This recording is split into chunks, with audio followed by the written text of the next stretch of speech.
I already introduced myself, but people that didn't have the opportunity to be here at the opening sessions, my name is Mirela. I'm going to be facilitating this session together with my colleague Levente, and I'm going to just give the mic over to him so that he can tell you just a little about himself. Hello, my name is Levente Polyák. I'm between Budapest and Rome, and I actually come from an organization called Eutropian, and we work a lot with community organizations like the ones we see here. And this is why I think it was a very good idea from the organizers to not only speak about theory, but also to see how these places work in practice. So I'm really looking forward to explore. Some of you I know, some of you I don't know, so I'm very curious to learn more about how you work and what you do. Okay, so just very shortly to explain what we'll be doing here today. When we were thinking about how to best present cultural resources that would be interesting to you and to us, we were thinking that we wanted to do something dynamic and we wanted you to participate in this kind of session. So this session is going to have two parts. The first part is going to be this sort of talk show with our guests here. And this is going to be the shorter part. The other part, we're going to move to the other area where our guests here prepared posters so that you can visually also see what their work is and how it looks like. So this is where you will listen to us, and on the second part is, well, you will talk to the practitioners with representatives of cultural resources. So I'll just start with this part over here. And my first question is, hi, how are you? Very good. My first question is if you can just introduce yourself, what is the name of your center, and where is your center situated? So what can you say for BBC? Can I take the mic? Okay. So my name is Luka. I'm the representative of Alliance of NGOs in Rijeka called Alliance Molekula. We are here from Rijeka, and pretty much we have four spaces in here. One is Filodramatica, you will see on Friday, where we will have the final party. It's a big hall. Then we have Polyák, which is like a club for concerts and stuff like that. We also have old paper factory Hartera, and we have Delta 5, that's another space. Pretty much we have 5 active NGOs or like collectives. One, Drugo More, that is contemporary arts. Film Active, that makes film. Prostor Plus, contemporary dance and performative arts. Delta 5, that's like a collective of artists. And the Rock, that makes stuff with sound, music, making concerts, education, like that. Okay. Thank you. And what would you say were the goals of your platform or your cultural resource? Just in your own words. The goal is to give people and initiatives and other NGOs to have space for developing their programs, and so pretty much all the spaces are free for use for every citizen or everybody that has some program in contemporary arts or culture. Okay, nice. And one last question. If you would have to say one thing about your platform or your cultural resource that you're either proud of or that you want to say, what would it be? One word.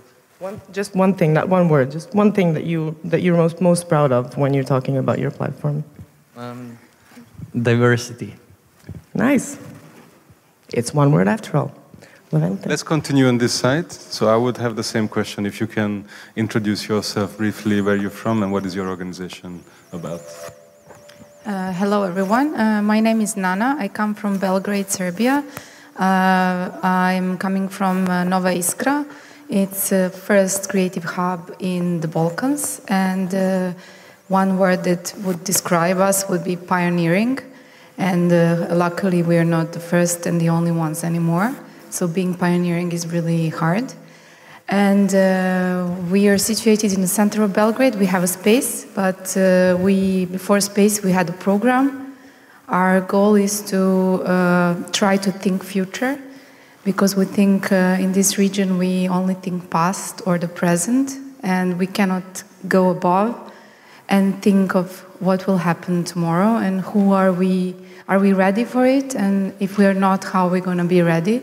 So we try to ask three questions: how are we going to live, work, and learn in the future?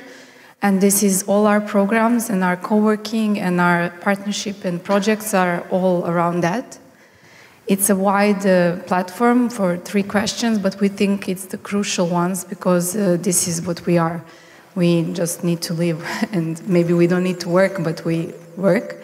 And the thing is that we are celebrating 50th anniversary this December. We're really proud, and we're really happy that we are one of the initiators of the Creative Hub Network. So the family is getting bigger. And the story about Creative Hubs is that I believe they're the future. The experiment we are making is that all of us are different, and there is no particular methodology I can suggest in order to have your own Creative Hub. But Creative Hub is something that is welcoming everybody. So I wouldn't say that a certain profession or the domain is more preferable around Creative Hubs. I don't know if you have any more questions. Yes. Maybe if you can define in one sentence what is your precise mission, because a Creative Hub can be so many things.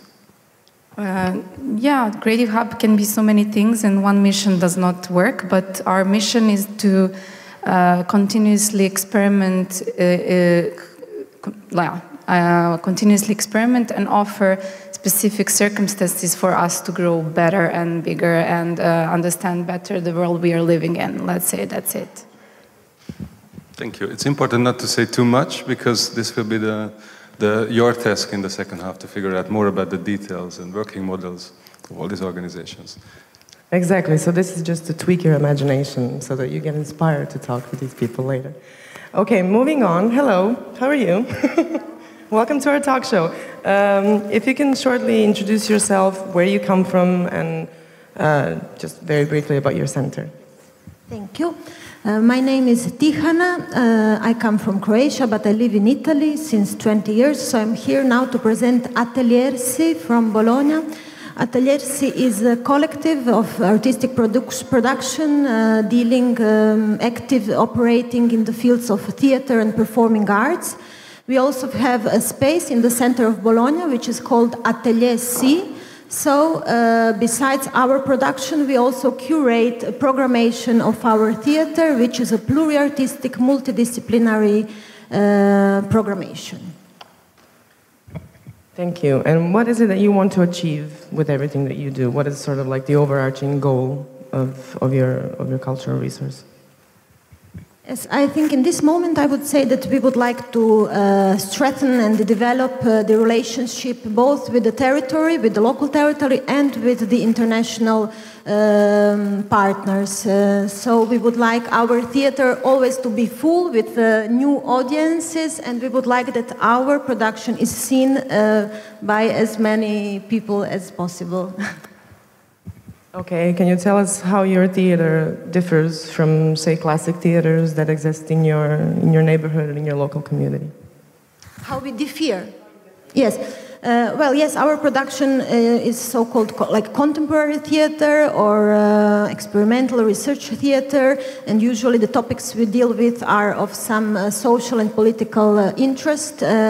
And what is typical for our production is that the dramaturgy is original, so this is something which is not traditional, and the music is always original. So we always have external collaborators who produce the music for the shows, and I think maybe also the mixture. We try to imagine our theater not only dedicated to the theater and to performing arts, but also to music and to visual arts and to the arts we called self-oriented arts, where the spectator becomes an active participant. So these are workshops, but also discursive art. So we'd like to make people stay in the theater a little bit more time than just the time of the fruition. Like before, we have a cafeteria in the theater, so this is like a heart of our space.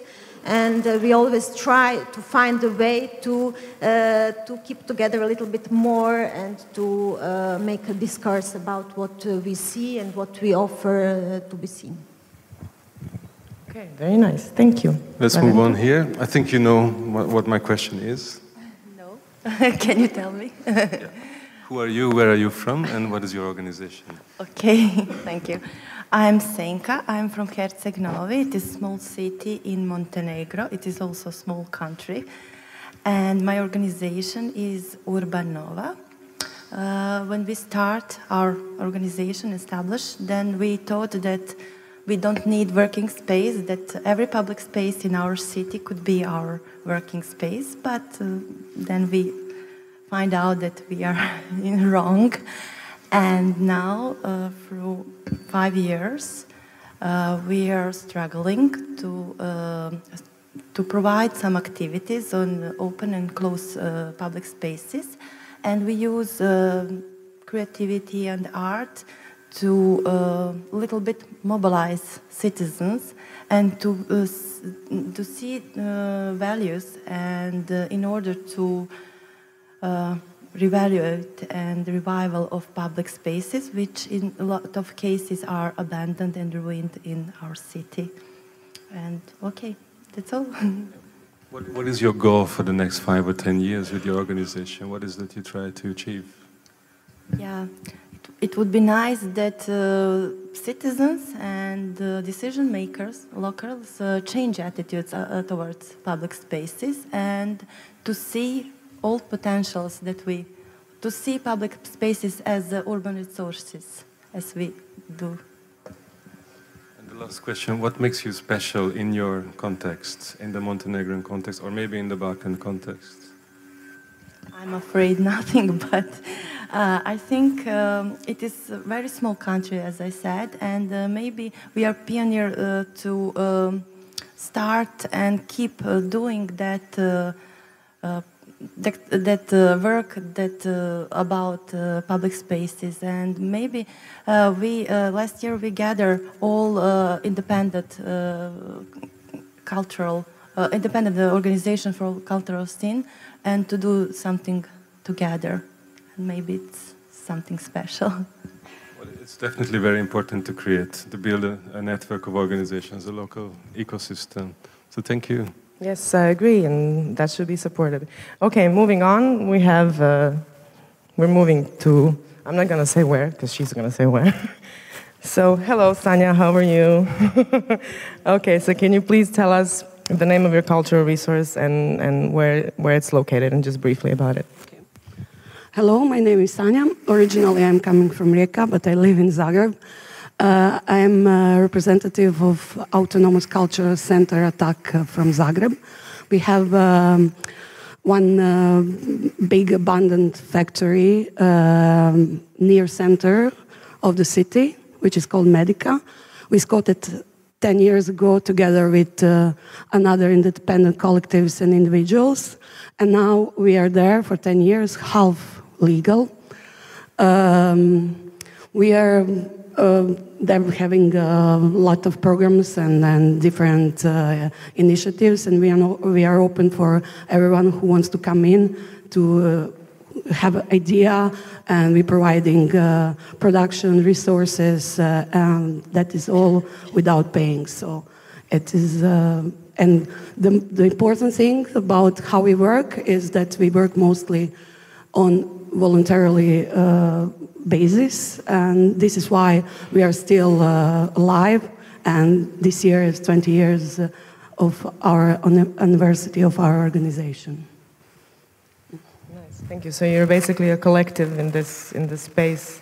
So do you have, does this collective that are residents of America, do they have a common goal? Or, for example, your organization, what is the goal? What are you trying to achieve in your cultural resource, or with your cultural resource? Well, my organization have a goal that is like we want to be sustainable social cultural center once, but for now we are still platform open for everyone. So I don't know, maybe one day we will achieve our goal. Do you have anything, would you say that your center stands out or is different than anything else in Zagreb? Well, it is different because first started as a squat. Now we still, we have places where people are living, so I think it's the only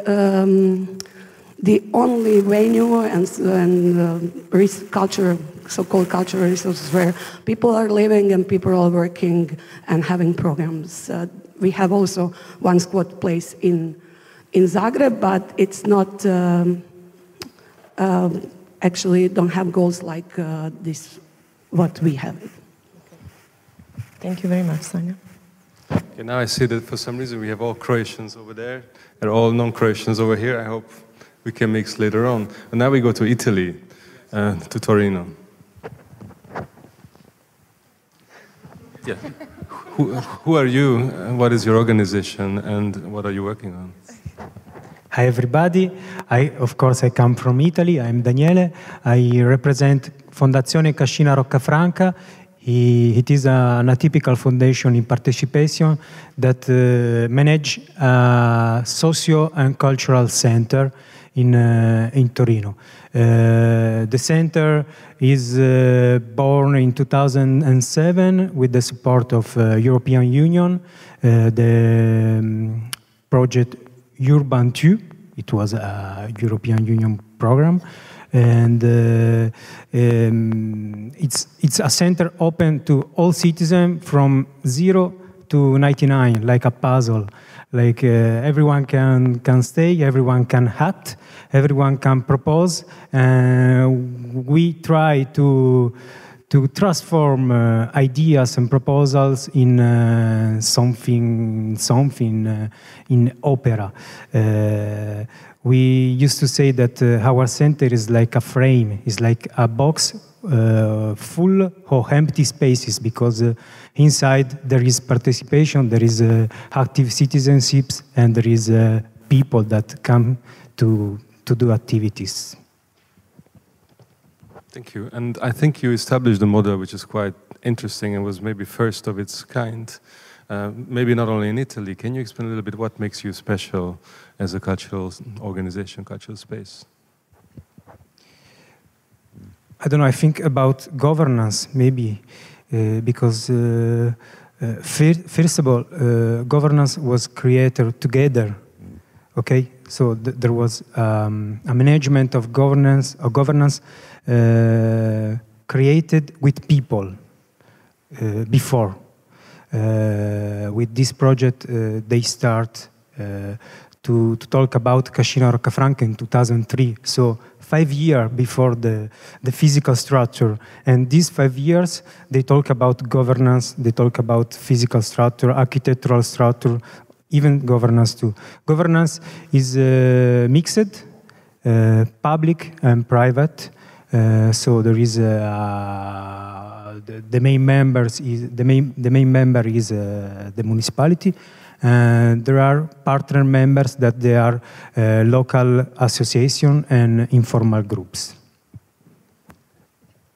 Thank you. So maybe a good use of European money, finally. Thank you.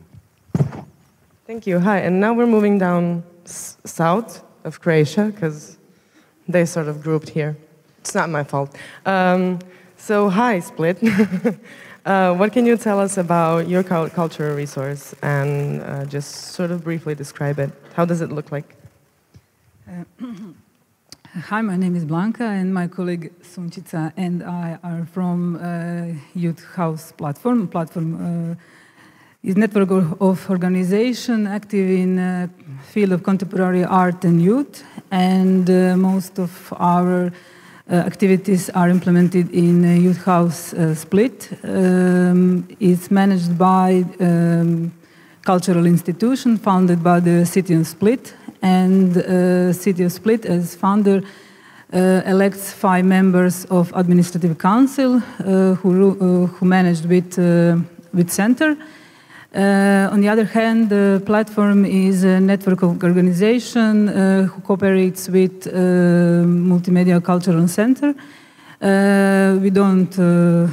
are not part of management, but we implement the activities and agree in most of our obligations and most of our obligations are regulated with contract among city or split or institution. So what we want is co-management through socio-cultural center, but Sunčica will tell more about that. Maybe you can just continue. She started to talk about what you want to achieve, so maybe you can just elaborate on that a bit. So what Blanca already said is that we want to achieve a co-partnership between a Multimedia Cultural Center, City of Split, and the associations inhabiting a building of the youth center in Split. So we can open a bit more to to the civic society and offer them free spaces and material for expressing their own ideas in from whatever field they come or they want to be included in. So I would say the main word is inclusivity, inclusion for us, and of course we cover a lot of different fields, from contemporary arts, music, theater, extreme sports, and also youth information. We have also youth informational center and some other fields as well, audiovisual production, etc. So just one quick short last question. Would you say that in the context of south of Croatia, especially Split, would you say that your cultural resource is unique?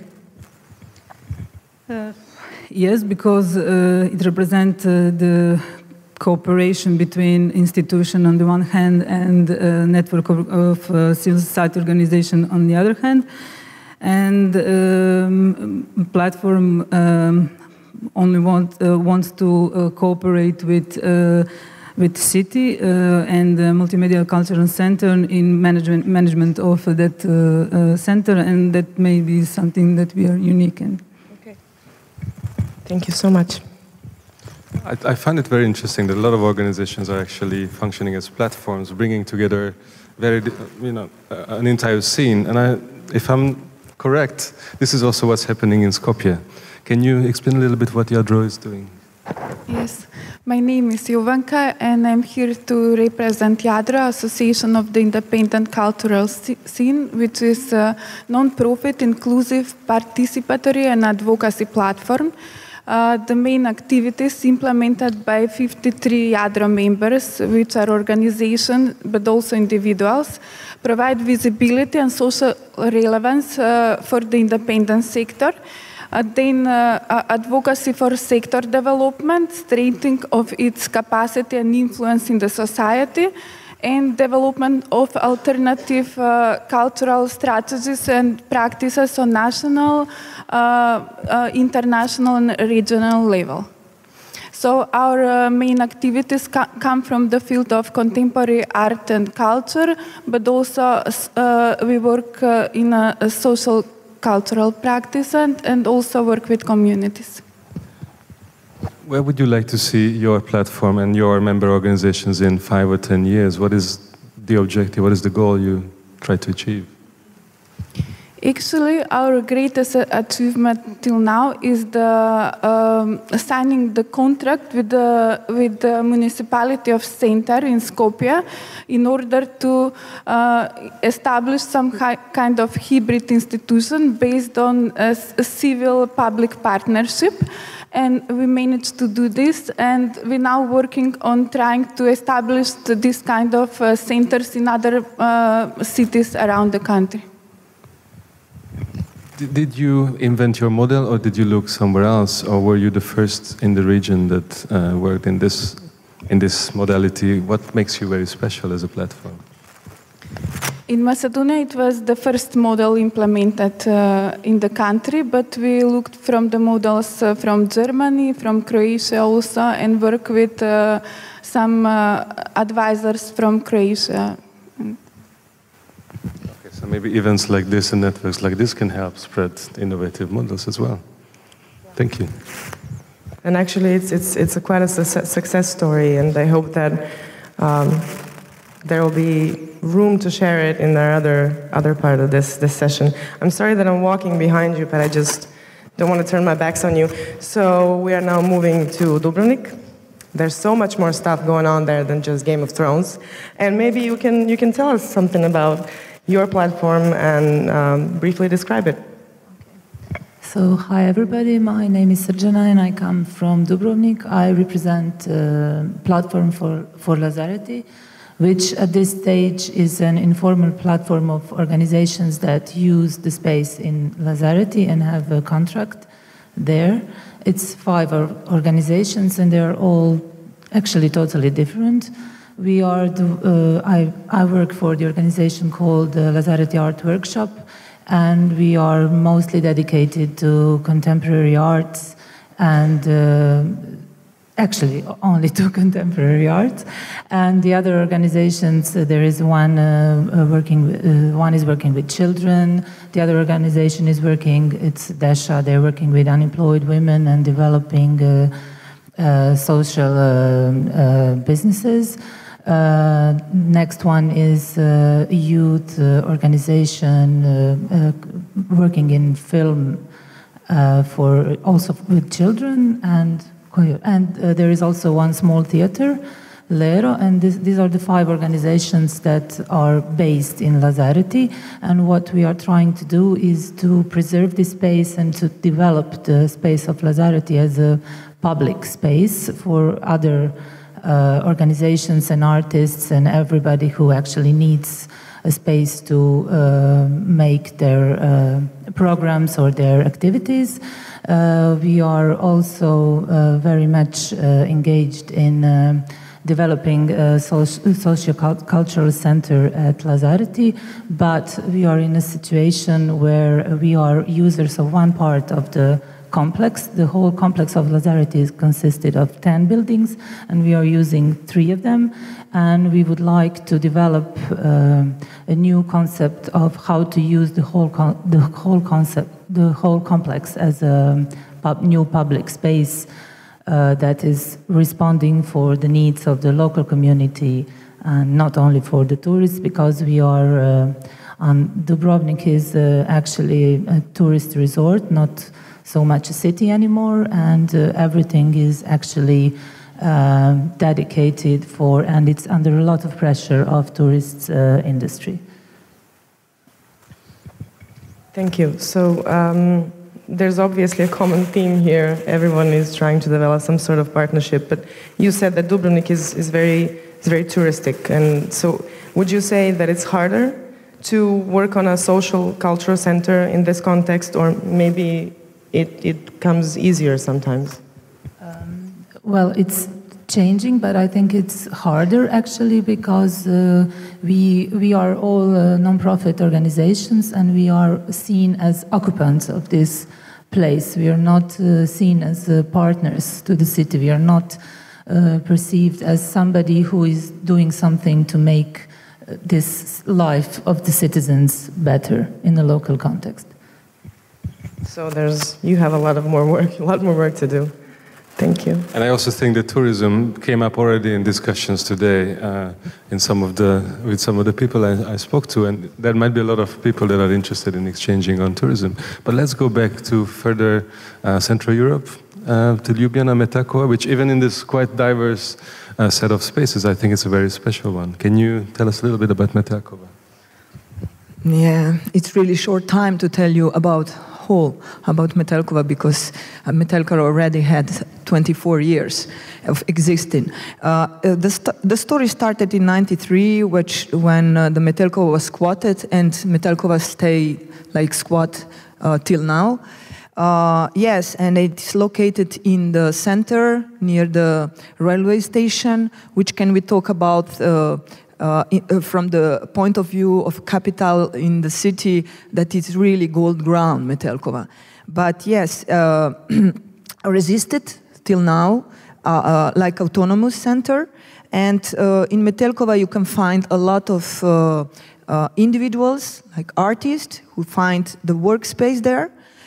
You can find a lot of NGO organization and also some initiatives like anarchists and all other groups who are working there and who are having also the space there and doing the program. Yes, and you can find also the LGBT scene. It's also doing a lot of program there and youth program and so on. So it's Metelkova. It is let's say when we are talking about Metelkova, we can talk about many Metelkovas because I'm here representing just one view and one idea of Metelkova, but if you ask my colleague there, maybe you will get another story of Metelkova. This is what I wanted to ask. If with such a diverse, diversity of groups that are part of Metelkova, how can you or do you want to have a shared vision, a shared mission, or it's not important for you?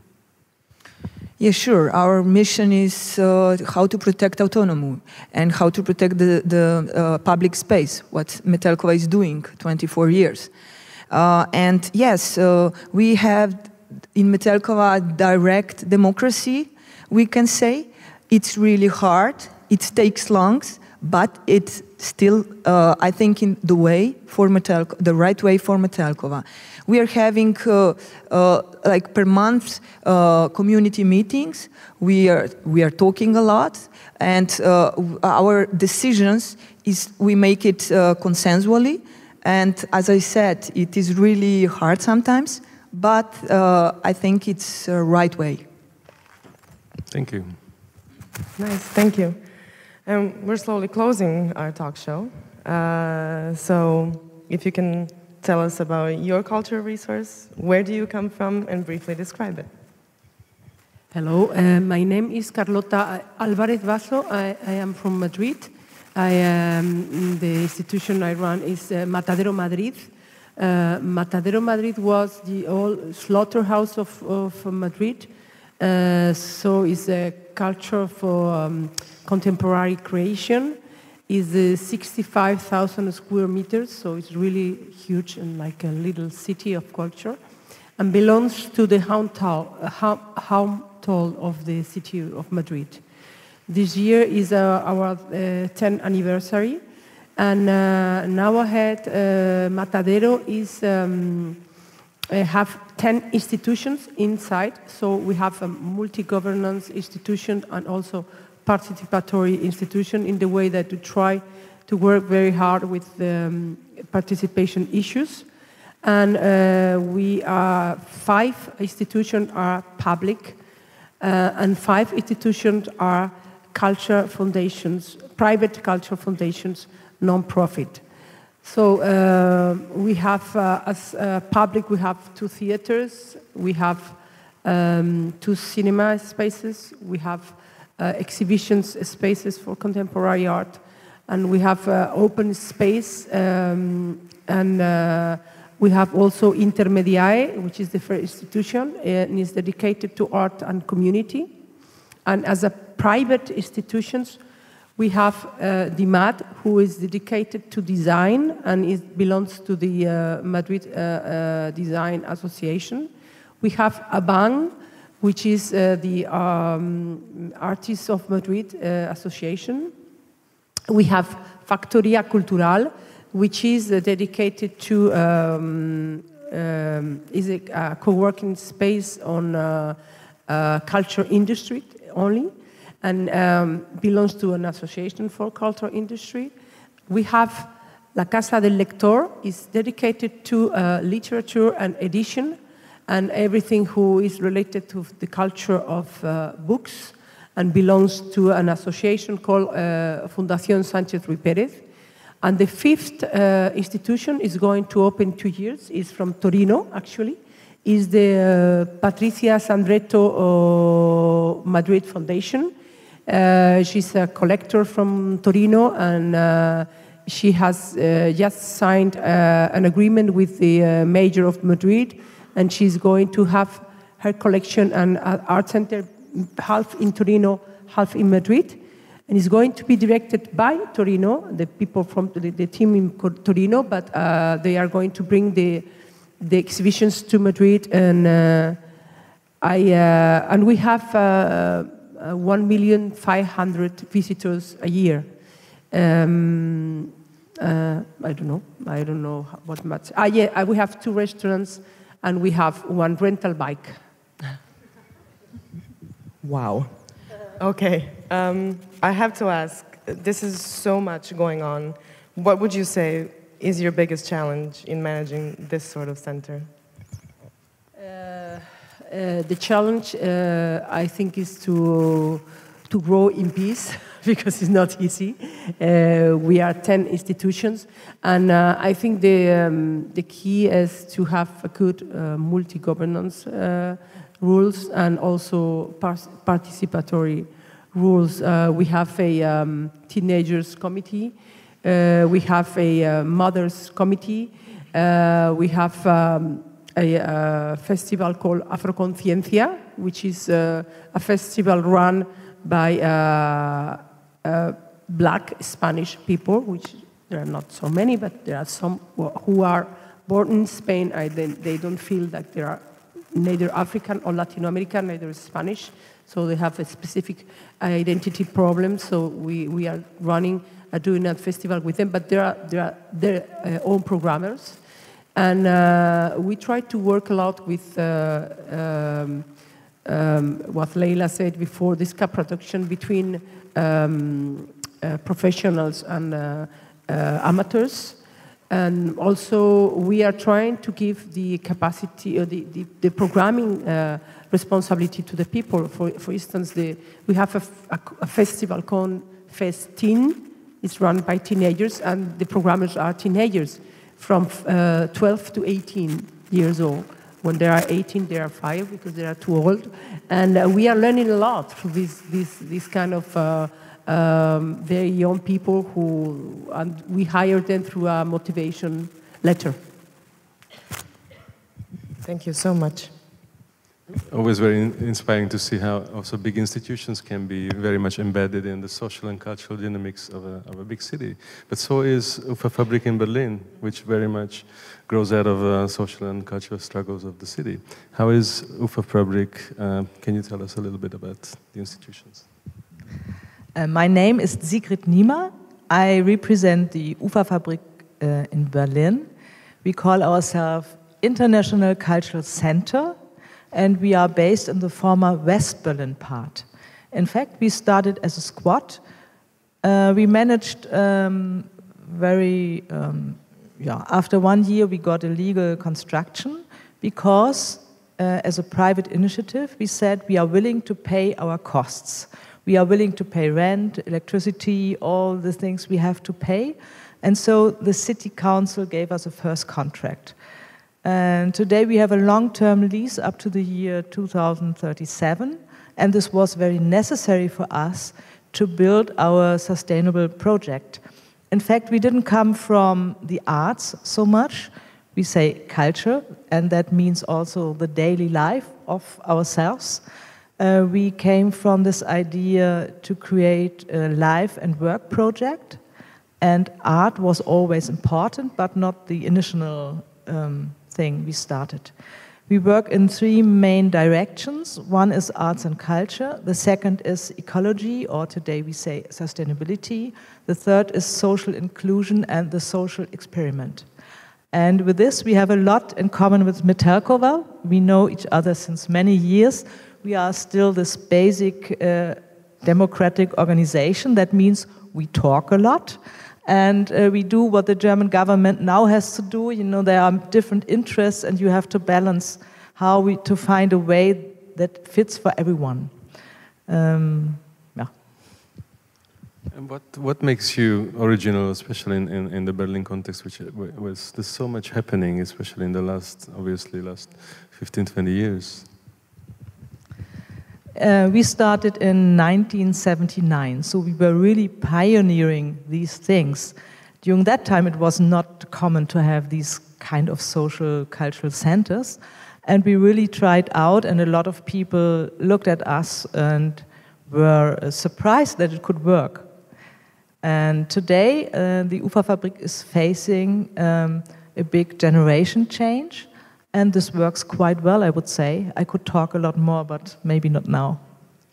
Maybe a last question about how your missions and your objectives change with the generation change, but also with the 40 years of existence.